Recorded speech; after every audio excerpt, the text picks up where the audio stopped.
Jóvenes, muy buenos días con todos. Pero deseo que se encuentren muy bien, ¿no? Ya han terminado los exámenes, ¿no? La semana de exámenes. Y felicito pues a los chicos que salieron con buena nota, porque la gran mayoría salieron con aprobados, ¿verdad? Y eso habla muy bien de ustedes, porque en realidad el examen también estaba muy fácil. O sea, si tú leías el libro o repasabas de nuevo las clases, una vez que entiendas el tema, o sea, si entendías el tema, las preguntas estaban bien fáciles, ¿no? Básicamente te preguntaba conceptos, qué cosa es, cuál es la importancia y todo eso. Eso es lo importante, ¿no? Que tú entiendas el tema. Eso es lo más importante, no aprenderte datos y ya. Es aprenderte y entender de qué cosa estamos hablando. Y felicito a los chicos que salieron pues con buena nota. Y bueno, para aprovechar el tiempo, las indicaciones que yo te doy siempre, ya te las sabes de memoria, ¿no? Si tienes alguna pregunta, ya me la haces luego por interno. Vamos a empezar rápidamente con esta clase, porque es un tema muy interesante. Eh, ya. Ya, quiero empezar esta clase con compartiéndote una experiencia personal, ¿no? Me gustaría que también al final participes tú, porque siempre es bueno, ¿no? Compartir experiencias personales. O experiencias, ¿no? Que uno piensa, ¿no? Opiniones, debates, ¿no? Bueno, miren, yo les quiero comentar algo para empezar esta clase. Normalmente esta clase, yo en situaciones normales, ¿no? Yo le iniciaba con un video y no era pues un documental. Siempre pongo no documentales o fragmentos de películas o escenas o imágenes para que entiendas algún tema, pero aunque no lo creas, este tema yo lo comenzaba con un capítulo de Los Simpsons, ¿no?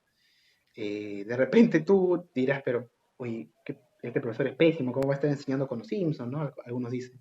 Y sí me han dicho muchas veces eso. ¿Cómo vas a enseñar vas a ir con dibujos animados al salón, al colegio? Y sí, la verdad es que sí, yo enseñaba este tema con Los Simpsons. ¿Por qué? Y quiero que me entiendas, mira. Hay un capítulo en Los Simpsons, esto te va a parecer, lo que hace el profesor hablando de esto? Ya, escúchame. Hay un capítulo en Los Simpsons que yo veía cuando era pequeño, ¿no? Cuando yo era pequeño veía mucha televisión, porque no tenía computadora en mi casa, ¿no? Veía canal del Estado y todo eso. Bueno, yo en mi casa tenía una televisión donde veía pues canales nacionales, ¿no? O si tenemos cable era a veces, ¿no?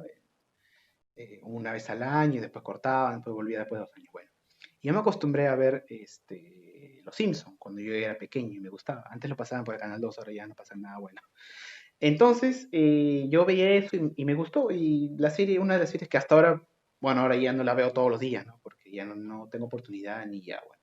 Pero cuando era pequeño veía Los Simpsons casi todos los días. Y es una de mis series que más me gustaba. Había un capítulo en especial donde hablaban de historia. Y a mí siempre me gustó la historia, la literatura, los dinosaurios, lo que le gusta a todos los niños, ¿no? Esas cosas de historias de guerras o de dragones, de los dinosaurios, ¿no? Y había un capítulo que me gustaba mucho, que hablaba sobre, supuestamente, Marge Simpson, que es la madre, ¿no? Les enseña a unos chicos historias, ¿no? Y había una donde hablaba de Pocahontas, no, era de Borincana, que era de una indígena, ¿no? Estadounidense, de Mozart, y también hablaba de Enrique VIII, ¿no? Que interpretado por Romero Simpson.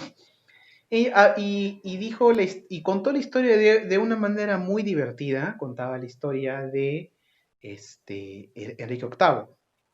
Entonces yo vi este capítulo cuando era niño, pero como 15 veces, ¿no? Porque siempre lo repetían los mismos capítulos y me aprendí de memoria. Pero cuando empecé a crecer y empecé a estudiar, me di cuenta que muchas cosas que pasaron en el capítulo eran ciertas. Yo te voy a contar esa historia, ¿de acuerdo? Había una vez un rey, interpretado por Homero Simpson, llamado Enrique VIII. Era un rey de Inglaterra, ¿no? ¿Y qué pasó con este rey? ¿No? Este rey del siglo XIV, del siglo XVI, ¿no? Los años 1500, tuvo un problema. Que quería tener un heredero, ¿de acuerdo? Todo lo que yo estoy contando lo aprendí por los Simpson, ¿ah? Por los Simpson. Luego ya leí un poco más del tema y ya te puedo decir realmente lo que es cierto de ese episodio, ¿no? Ya. Este rey, Enrique VIII, quería tener un hijo, ¿de acuerdo? Un hijo varón, porque para ellos era muy importante tener un hijo varón para que lo suceda en el trono. Y su esposa no le podía dar hijos. Le dio una hija mujer. Los demás se murieron en el parto o se murieron después. Su hija se llamaba María, si mal no recuerdo. Y el rey estaba destrozado. El rey dijo, ¿cómo es posible que...? Y en esa época, cuando la mujer no podía tener hijos varones, era culpa de la mujer, porque la sociedad era terriblemente machista, pero al límite, ¿no? Eh, y bueno, cuando no daban a luz hijos hombres, era culpa de la mujer. Estaba endemoniada, le habían hecho mal de ojo, tú sabes, en esa época hablaban esas cosas, ¿no? Y la mujer era la culpable de que no tuviera hijos. Además, imagínate, en esa época era mucho más emocionante porque tenías que esperar hasta el parto para saber si era hombre o era mujer, ¿no? Por eso el doctor decía, es una mujer, es un hombre. Hasta ahora se da esa costumbre, ¿no? Ha quedado, algunos doctores cuando dan a luz dicen, es una niña, es un niño, cuando la mamá ya sabe de meses que es un niño, es un niño. Ahora, por la ecografía y todo eso, pero en las épocas, hasta hace poco realmente se sabe antes es que él va a ser un niño o mujer. Bueno, entonces, ¿qué pasó? El rey Enrique VIII estaba desesperado porque no podía tener un hijo hombre, varón. Y dijo, mientras tanto, mientras estaba en esa desesperación, sabía que se venía algo grande, si es que no tenía hijo varón, ya su familia iba a quedar atrás en el reino, ¿verdad?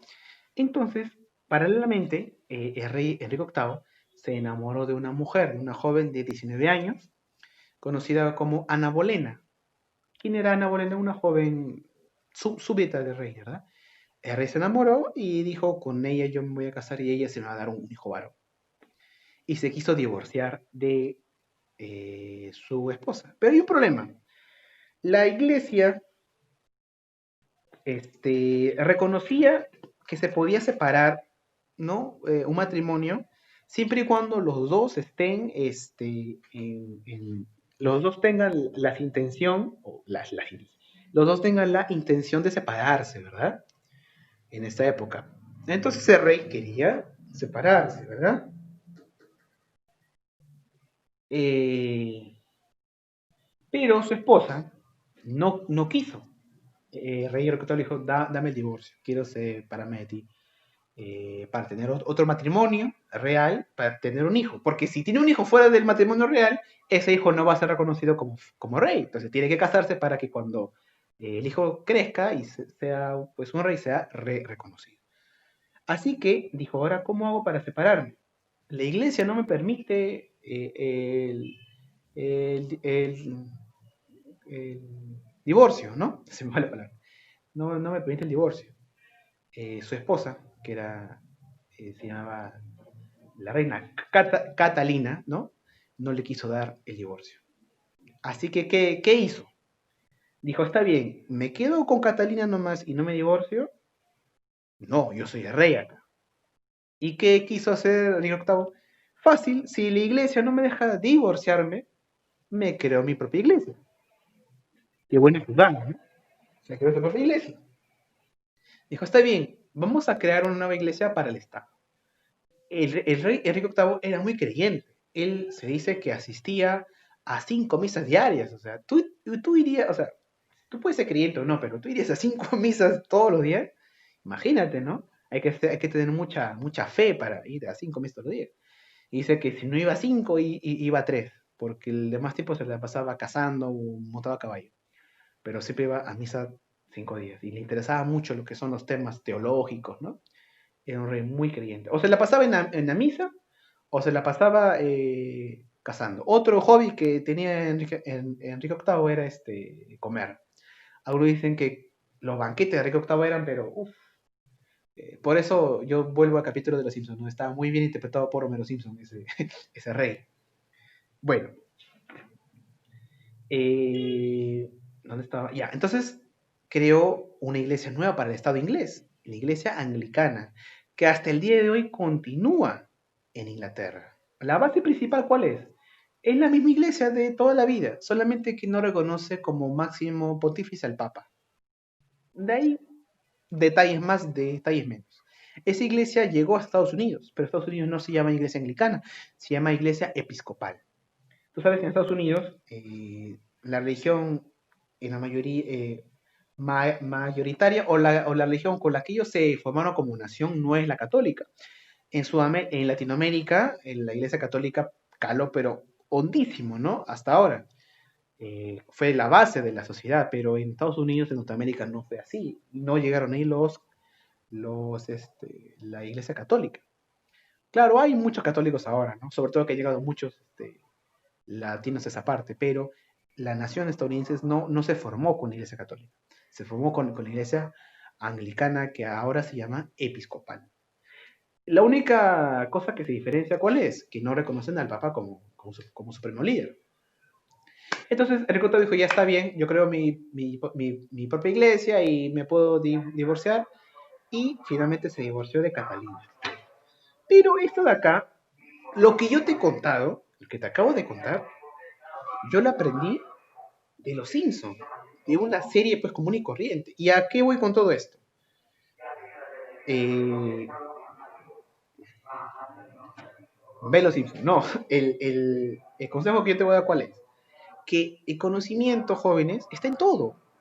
Tú al ver una película, al salir a la calle, al ver fútbol, al ver un espectáculo, al ver música, al ver cualquier cosa que tú compartes todos los días, el conocimiento está ahí. Tú lo puedes analizar de una manera completamente diferente a la que tú te imaginas.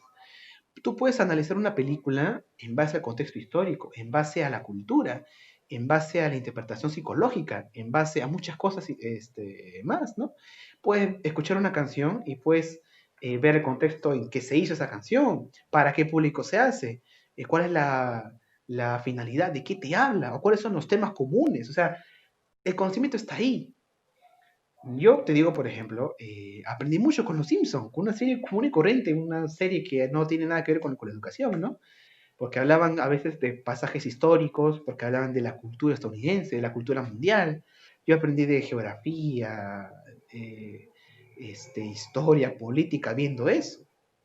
Claro, no me quedé con esas ideas, eso es un paso para tú aprender, porque después ya tú vas investigando realmente.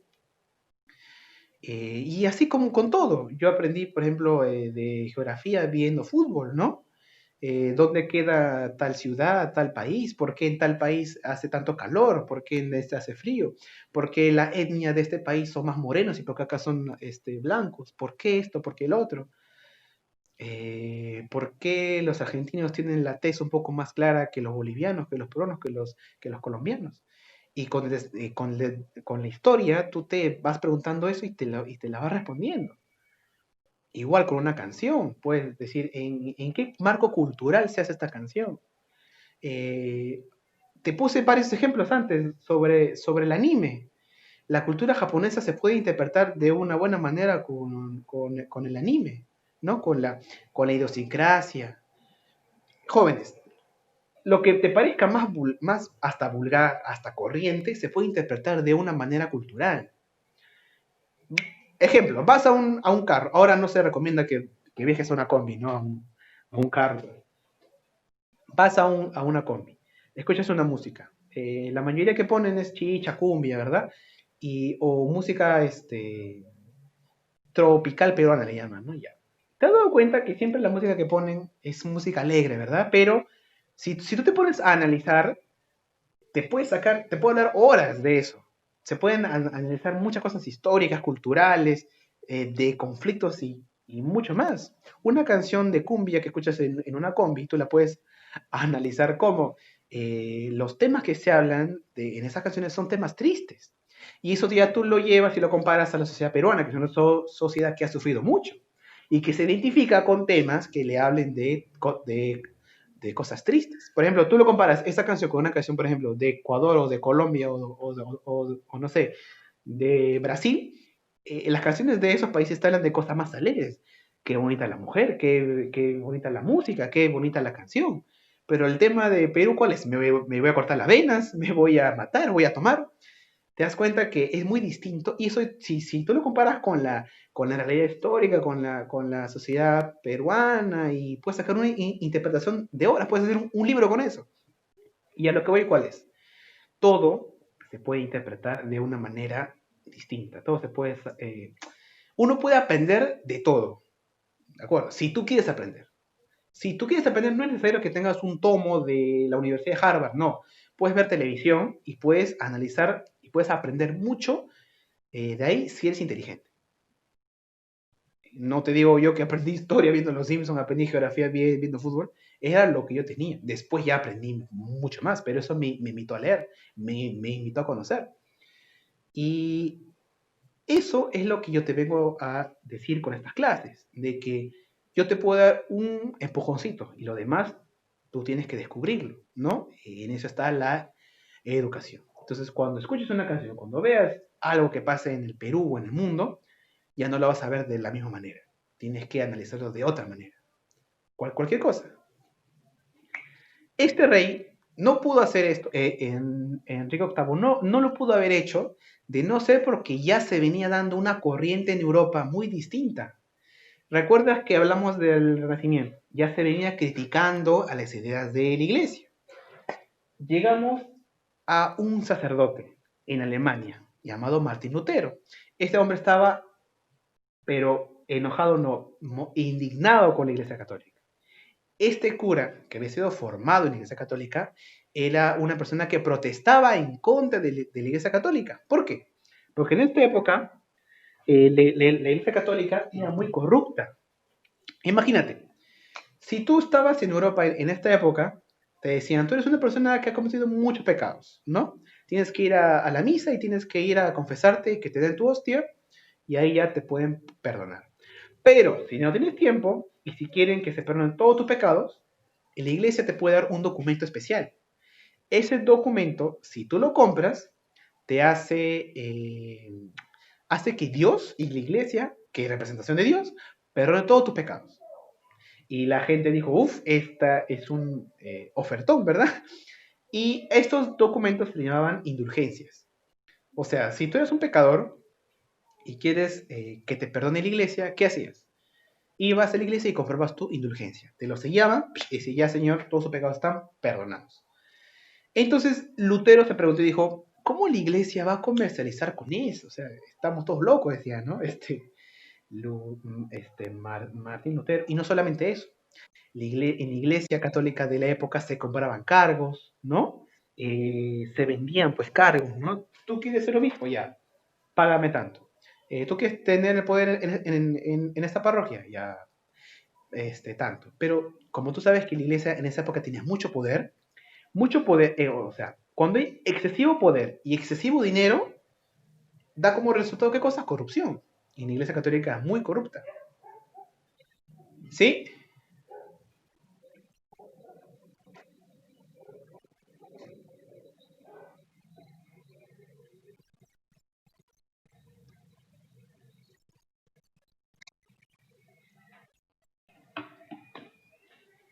Muy, muy buena acotación. Se me viene a la mente una frase que está para analizarla, y creo que ya le he dicho antes. Nadie conoce el verdadero corazón de un hombre hasta que lo ve en el poder. El poder ciertamente corrompe. Tú llegas a un estado, tienes mucho poder y mucho dinero, corrupción. Es así. A veces, cuando uno tiene poder excesivo y controla algo, ya fuiste, eres otro, cambias, ¿no? La única diferencia entre un hombre bueno o un ser humano bueno y un ser humano malo es el poder. Y hasta el día de hoy, mucha gente lucra con lo que es la religión. Ustedes ven en las iglesias episcopales, las iglesias evangélicas piden pues diezmos, ¿verdad? Entonces uno tiene que saber diferenciar entre lo que es control y lo que es tu fe, ¿de acuerdo? Es un tema muy importante para analizar. Entonces, eh, Martín Lutero escribió pues un libro muy importante llamado Las 95 Tesis, en las cuales él proponía un gran cambio para la Iglesia Católica. Él decía, Martín Lutero decía, todo lo que dice la Iglesia Católica está mal, que para Martín Lutero cada persona debe interpretar la Biblia a su parecer y que para él la Biblia no era un libro que te decía estrictamente que tienes que seguir a la iglesia, porque según la interpretación de Martín Lutero, la iglesia no tiene ningún poder, porque solamente está ahí para organizarse, porque en la Biblia no te habla de la iglesia, según Lutero, ¿no? Entonces él dijo, vamos a hacerlo esto un poco más light, ¿no? Que cada uno interprete como quiera la Biblia, que no existe el infierno, él decía eso, ni ¿cómo se llama esto? El purgatorio, ¿no? Que está en el medio del infierno, ¿verdad? Tampoco tienes que pagarle a la iglesia para que sabe de tu pecado, ¿no? Lutero decía que se ha desvirtuado todo lo que dice la religión, la fe, se ha desvirtuado con la iglesia, ya se ha vuelto una mafia. Entonces, él luchaba para terminar con eso. Y eso se da al mismo tiempo, y esto es muy importante, se da al mismo tiempo que en el norte de Europa empiezan a abandonar poco a poco el feudalismo y empiezan a coger, ¿qué cosa? El capitalismo. Y tú sabes que el capitalismo ya busca separarse de la iglesia, porque la iglesia controlaba, ¿qué cosa? El sistema feudal. Si tú eras un feudal, la iglesia está ahí. Pero un capitalista ya no quiere tener el control de la iglesia sobre él, así que el capitalismo va poco a poco a alejarse de la iglesia católica. Entonces dice, para no alejarnos, para alejarnos de, de la iglesia católica, ¿no? Pero a la vez permanecer con la fe y con una iglesia, ¿qué hacemos? Aparece Lutero, dice, perfecto, vamos a acogernos a este nuevo modelo. Y Martín Lutero funda el luteranismo, que es una nueva interpretación de la Biblia y de la religión en general. Y se dan grandes reformas, ¿no? En el norte de Europa. Entonces, los que están en la Iglesia Católica dicen, no, en el norte de Europa está muy mal. Se están alejando de la Iglesia Católica, de la Santa y la Sacra Iglesia Católica, así que lo vamos a excomulgar. Siempre la Iglesia Católica, ¿no? En esta época, cuando tú estabas mal, te excomulgaban. Pero ellos decían, me puedes excomulgar la Iglesia Católica, pero ellos decían, la Biblia te da otra interpretación, ¿de acuerdo? Eh, entonces el norte rápidamente, Alemania, Bélgica, Suiza también, luego con Juan Calvino, que introdujo las ideas de Lutero y se dominó el calvinismo, que los dos básicamente es darle la contra a la Iglesia Católica. Ellos en el norte de Europa, en el centro y el norte de Europa, fundan estas nuevas tendencias de la separación de la Iglesia Católica. Ya antes había separado la Iglesia Católica de la Iglesia Ortodoxa y ahora se estaba separando la parte norte de Europa. Y sumado a esto, lo de Enrique, ¿no? Entonces ya había muchos estados que ya estaban en contra de la Iglesia Católica. Y te pregunto yo, ante toda esta situación, ¿qué hizo la Iglesia Católica? Habrá dicho, bueno, todo se me... Bueno, ¿por qué se alejan de mí? Dirá la Iglesia Católica, ¿no? ¿Será porque yo soy muy corrupto? ¿Será porque yo vendo y compro cargos? ¿Será porque yo engaño a la gente haciéndoles vender documentos como que te salvo de todos los pecados? No, seguro es porque ellos son unos herejes. Así que me tienen que hacer caso. Y ahí es cuando la iglesia responde. Y hace todo lo contrario que, o sea, hace todo lo contrario a la lógica. Surge la contrarreforma. ¿De acuerdo? Miren, eh, Lutero y Calvino forman lo que son en la época conocida como la Reforma, donde buscan reformar la iglesia y al fin se separan de la iglesia católica, ¿de acuerdo? En base a otros pensamientos, ¿no? No le rinden fidelidad a la iglesia católica, sino a la Biblia. Fundan una nueva iglesia. Y los católicos dicen, no, eso está prohibido, eso está mal. Y forman la contrarreforma. Es decir, en vez de que la Iglesia Católica diga, ya está bien, vamos a hacer un mea culpa, está bien, hemos sido un poco corruptos, vamos a cambiar todo esto, Los católicos no hicieron eso, para nada. En vez de hacer eso, dijeron, no, ellos están mal, nosotros estamos bien. Hay que excomulgarlos y hay que decir que son unos herejes. Y es más, se volvieron mucho más, la Iglesia Católica se volvió mucho más radicalista.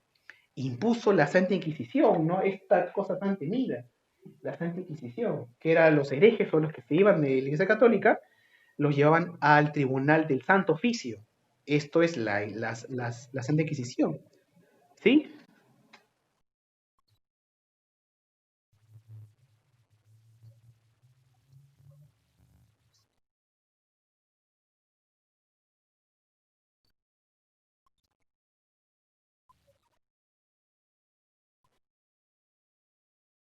Muy buena pregunta. Son muchas cosas, pero básicamente por los temas de poder político y económico. Aquí, ¿por qué los estados del norte se separan los estados del sur? Porque los estados católicos aún mantienen un poder férreo del feudalismo. Tú sabes que el feudalismo es igual a la Iglesia Católica, pero los del norte ya se quieren convertir en capitalistas. Y no puede haber capitalismo con Iglesia Católica. Entonces ellos forman su propia iglesia, ¿de acuerdo? Como para justificar su separación del poder económico político, ellos forman su propia iglesia. Igual, en el caso de Inglaterra, quieren separarse del Papa y ellos tener el poder, forman su propia iglesia. Eso luego va hasta América. En América tampoco quieren reconocer al Papa. Y cada vez que luchan por el poder político y económico, se van separando. ¿De acuerdo? La historia en sí se mueve por eso, por el poder, por la economía, ¿de acuerdo? Yo no estoy de acuerdo contigo, ya. ¿Por qué? Porque quiero tener más poder que tú. ¿Qué hago? ¿Pienso igual que tú? No. Hago una idea que te contradiga y yo me separo. Y así se forman distintas sectas, distintas formas. Y utilizan pues a la religión como una justificación para la separación. Y así pues fue como surgieron en América, también surgieron muchas iglesias como la que tú mencionas, ¿no? La cristiana, la evangélica. Todas ellas se basan en que hay nuevas interpretaciones de la religión. Pero ¿cómo surge? Claro, eso es es lo que afirman ellos. Pero si vamos a la historia, se separaron por tener ellos mismos su propio poder político y económico. ¿No? Es como una justificación eso de la interpretación. Actualmente ya los fieles dicen, no, yo estoy acá porque yo interpreto esto, pero ¿cómo nació? Por la economía, ¿de acuerdo? Entonces, para terminar, las medidas de la contrarreforma, los católicos dicen, no, los demás están mal, yo estoy bien. Así que vamos a poner el tribunal de la Santa Inquisición a todo aquel que se separe de la Iglesia Católica, se va al tribunal de la Santa Inquisición y ya fue. Lo castigamos y le hacemos un juicio. Si sigue en sus ideas de irse en contra de la Iglesia Católica y sigue siendo un hereje, un hereje es una persona que está en contra de la religión, ¿verdad? Lo castigamos y en algunos casos también los llegaban a matar. El nivel de tortura que había en la Santa Inquisición era terrible. Al costado del Congreso de la República hay un museo, ¿no? El Museo de la Santa Inquisición, que yo he ido algunas veces. Ahí algún día, si es posible, ustedes, bueno, ahora no se puede hacer nada, pero en algunos años, si ustedes tienen chance de ir, vayan, porque es algo impresionante. Ven las máquinas de las torturas, ven a los maniquís colgados, cómo los torturaban. Porque eso también llegó acá al Perú en el virreinato, pero nació acá, en la Contrarreforma. Y también prohibió mucho la Iglesia Católica, prohibió muchos libros. A los libros prohibidos los llamó en una lista, los puso en una lista conocida como el Index. A todos los libros que te hablaban de ciencia o de interpretación libre de la Biblia o algo que vaya en contra de la Iglesia Católica, ese libro estaba en el Index. Y muchas veces hasta los quemaban. Y un detalle ya para cerrar todo el tema. Cuando tú veas que alguna población quema libros, tú estés de acuerdo con ellos o no, corre. ten miedo, porque las mayores catástrofes de la humanidad surgieron a partir de quemar libros. Porque quemar libros es una clara muestra de la intolerancia. Los nazis quemaron libros de los judíos y de los que hablan en contra de ellos. ¿Y qué pasó después? Los religiosos quemaron libros. ¿Y qué pasó? Torturaron a mucha gente. Es así. Cuando un ser humano quema libros, significa qué cosa? Que ya está mal de la cabeza y se dejan guiar ¿por qué? Por el fanatismo. Yo he visto hace poco que en Europa estaban quemando libros las feministas, pero las feministas, las que son más radicales. Eso ya es fanatismo, ¿no? Una verdadera feminista nunca se permitiría quemar un libro, porque va en contra de sus principios. Así que ten siempre cuidado cuando veas eso. Entonces, como, claro, es otro tema muy interesante para charlar, ¿no?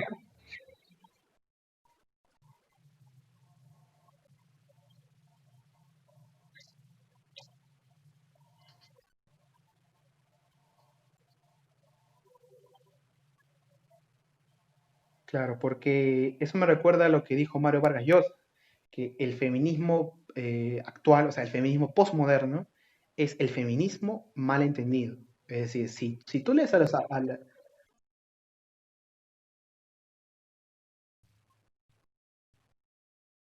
como un machismo a la inversa, algo así. Porque si tú vas a las fuentes del verdadero feminismo, por ejemplo, leer a Simone de Beauvoir, esas mujeres que planteaban las ideas del feminismo, esa es una verdadera, pues, lucha contra las desigualdades, ¿verdad? Pero siempre hay que tener claros cuando una persona es objetiva, cuando se basa en algo y cuando ya raya en lo fanático. Eso es para todos jóvenes. Por ejemplo, tú puedes tener fe, perfecto, es algo perfecto, lindo, pero si tú te ciegas con tu fe y dices, no, todo lo que está en contra mía es el diablo y todo me es a morir, ya te fuiste al nivel de fanatismo. Si tú eres un creyente y dices, no, yo soy creyente, pero respeto a todas las opiniones, perfecto. Entonces, siempre tienes que ser bien objetivo en tus creencias. Eso para todo,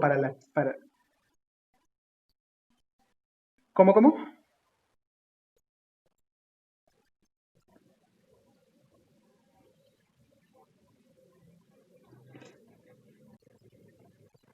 Y claro, y la evolución está ampliamente, es decir, toda la ciencia biológica, ustedes en su curso de biología lo deben ver, está la base de las ciencias es la evolución, pero hasta el día de hoy mucha gente que no lee, que no se informa, ¿no?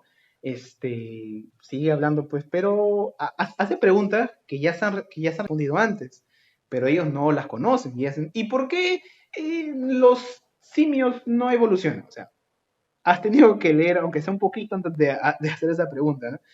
Por eso que sí, sí, sí, siempre les comento ello. Todo lo que yo te muestro en las clases o en tu libro es libre a tu interpretación. Así que tú tienes que tener el criterio, ustedes tienen que tener el criterio de saber, mira, esto es correcto y esto es incorrecto. Siempre en base a qué? A la fuente. Bueno, jóvenes, ha sido una clase muy, muy enriquecedora. Si es que hay alguien más que quiere hacer alguna pregunta, me la puede hacer ahora antes de que se corte la transmisión. Quisiera hacer algún resumen antes de terminar. ¿Alguna pregunta? Bueno, entonces, rápidamente. Los estados del norte, Alemania, los estados no, del norte de Europa como Suecia, ¿no? Y al sur Suiza, trajeron nuevas tendencias, ¿de acuerdo? Como el luteranismo y el calvinismo. ¿Qué son estas dos cosas? Son nuevas tendencias de interpretación de la religión que van en contra de la Iglesia Católica. ¿Y por qué estaban en contra de la Iglesia Católica? Porque en esta época la Iglesia Católica estaba muy corrompida, era muy corrupta. Y también, ¿por qué? Porque surgía en el norte, ¿qué cosa? Esta nueva tendencia al capitalismo. Se alejaba más del feudalismo. Y los católicos que dijeron, no, eso está mal. Los que se separan de nosotros van a ser castigados como la Santa Inquisición y vamos a prohibir todos los libros que van en contra de nosotros. Pero esto de acá trajo mayores consecuencias al final con la contrarreforma. ¿Por qué? Porque la gente más se fue alejando de ellos. y ganó mucha más aceptación la iglesia anglicana de Enrique VIII y el luteranismo y el calvinismo. Perdón. Entonces, esto como resumen, ¿qué nos da a entender toda la clase? Que ya en Europa se empieza a dar una nueva forma de pensamiento. Ya empezamos a contradecir lo establecido. Ya vimos antes con el Renacimiento, que empiezan a cuestionarse por qué pasan estas cosas y dan una nueva interpretación al mundo. Igual acá empieza a mantenerse esa tendencia. Estas dos clases empezamos a ver cómo empieza a cambiar Europa y cómo empieza a cambiar el mundo y empieza a llegar el mundo moderno, pues como lo conocemos. Bueno, jóvenes, ha sido una buena clase. Felicito a los chicos que han participado en la clase del día de hoy. Acá tengo la asistencia. Y recordarles lo mismo de siempre, ¿verdad? Cuídense bastante. Espero que les haya servido la clase del día de hoy. La tarea, las páginas del libro las voy a dejar en la plataforma. Y si no tienes el libro, ya sabes que igual te envío tus preguntas en la tarde. Dicho esto, espero que les haya servido, como les digo, la clase del día de hoy. Y nos vemos la próxima semana. Como ya saben, el conocimiento está ahí, en todos lados. Ya es cuestión de ustedes tener criterio para absorber y para juzgar. Nos vemos la próxima clase, jóvenes. Cuídense bastante.